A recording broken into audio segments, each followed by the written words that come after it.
사기죄 고소를 하셨다고요? 그러면 그 사기죄 피해 진술은 돈을 가해자에게 건넸을 때 가해자가 어떤 거짓말을 했는지에 대해서 해야 합니다. 그리고 사기죄 고소는 가능하면 빨리 하는 게 좋습니다. 오늘은 그 사기죄 피해 진술을 할 때 중요한 점 3가지에 대해서 알려드리고자 합니다. 일단 사기죄 피해 진술을 할 때 중요한 것은 그 당시, 그러니까 돈을 가해자에게 이체하거나 지급할 당시에 그 가해자가 어떤 거짓말을 했는지를 잘 진술을 해야 된다는 건데요. 예를 들어서 그 돈을 줄 때는 그 채무자가 특별히 거짓말을 한 거는 없었던 겁니다. 그런데 채무자가 원래는 8월 8일까지 갚아야 되는 것인데 계속해서 갚지 않아서 그럼 돈을 언제 갚을 거냐 그랬더니 한 번만 좀 사정을 봐줘. 9월 8일까지는 꼭 갚을게. 이렇게 이야기를 했던 거죠. 그래서 9월 8일까지 기다렸는데 그때도 돈을 주지 않았던 겁니다. 그래서 왜 돈을 주지 않냐 그랬더니 10월 8일까지는 갚을게 또 이러는 겁니다. 그래서 또 기다렸더니 그때까지도 돈을 주지 않는 겁니다. 사실은 9월 8일까지 돈 주겠다 그리고 10월 8일까지 돈 주겠다가 거짓말이었던 거죠.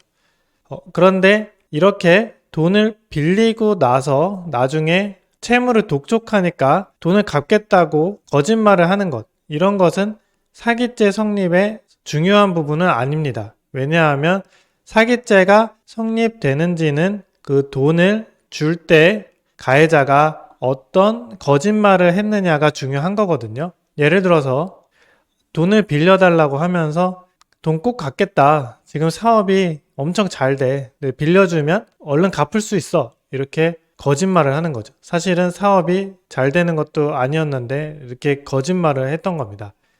아니면은 내가 좋은 투자처를 알아. 투자 수익이 40% 정도 된대. 나한테 돈 빌려주면 내가 원금 보장도 해주고 돈도 꼭 갚을게. 그런데 사실 그런 좋은 투자처도 없었고 투자 수익에 대한 것도 거짓말이었던 거죠. 이렇게 돈을 빌려갈 때 거짓말을 했다면 그것이 사기죄가 되는 것이기 때문에 피해 진술을 할 때도 그 돈을 빌려갈 때 가해자가 어떤 거짓말을 했는지에 대해서 잘 진술하는 게 중요합니다. 그 다음에 사기죄 피해 진술에서 중요한 것은 가해자가 어떤 거짓말을 했느냐를 잘 진술을 해야 되는 거거든요. 법적으로는 가해자가 한 거짓말이 기망행위가 됩니다. 그런데 크게 보면 그 기망행위에는 몇 가지 유형이 있는데요. 일단 첫 번째는 변제 의사에 대한 거짓말을 하는 경우입니다. 돈을 빌릴 때 돈을 변제할 의사가 전혀 없는데도 있는 것처럼 거짓말을 하는 거죠. 돈 빌려주면 꼭 갚겠다. 그런데 사실은 그 갚겠다라는 말이 거짓말인 거죠. 이렇게 변제 의사에 대해서 거짓말을 하는 것이 기망행위에 해당합니다. 그 다음에 변제 능력에 관해서도 거짓말을 할 수가 있습니다. 돈을 빌려가면서 지금 사업이 잘 되니까 나는 돈을 빌려주면 꼭 갚을 수가 있다. 이런 식으로 거짓말을 하는 거죠. 이런 것을 변제 능력에 관해서 거짓말을 하는 겁니다. 사실은 사업도 전혀 안 되고 채무도 엄청나게 많은 상태에서 그렇지 않은 것처럼 거짓말을 하는 것이 변제 능력에 관해서 거짓말을 하는 거고 이것이 사기죄에서 말하는 기망행위가 됩니다. 그래서 변제 의사와 변제 능력에 관해서 채무자가 거짓말을 했는지 사기죄 고소인 조사 때 잘 설명을 해야겠죠. 그리고 한 가지 중요한 것은 그 채무자가 이러한 사실을 사실대로 말했더라면 채권자가 절대 돈을 빌려주지 않은 상황들이 있거든요. 채무자가 아주 지독한 신용 불량이다. 그래서 돈을 빌려가면 절대 갚을 수가 없다. 이러한 상황에서는 그러한 사실을 숨기고 돈을 빌려가는 것도 때로는 사기죄가 될 수도 있습니다. 중요한 사실을 고지하지 않은 것도 부작위에 의한 기망행위가 될 수 있는 거죠. 그리고 마지막으로 사기죄 고소에서 중요한 것은 고소는 가능하면 빠르게 하는 게 좋다는 겁니다. 왜냐하면 고소를 미루다 보면 증거라는 것이 없어질 수도 있는 거거든요. 그리고 그 채무자에게 그 기망행위를 한 채무자에게 시간을 벌어주는 결과가 될 수도 있습니다. 지금 사기죄 고소하면 채무자가 오히려 돈 안 갚는 거 아니야? 좀 더 기다려보자. 돈 갚는다고는 하잖아. 일단 기다려보자.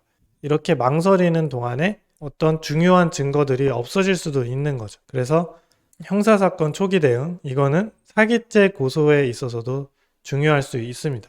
고소를 해야 되는 경우라면 서둘러서 하는 것이 좋은 거죠. 그리고 고소를 하게 된다면 당연히 그 증거도 필요한 것이거든요. 이럴 때는 그 채무자의 기망행위 증거가 될 수 있는 카카오톡 대화나 문자 메시지, 녹취록 같은 증거를 확보하고 또 돈을 이체한 계좌 내역 같은 것들도 증거로 준비해서 고소할 때 제출하는 것이 좋습니다.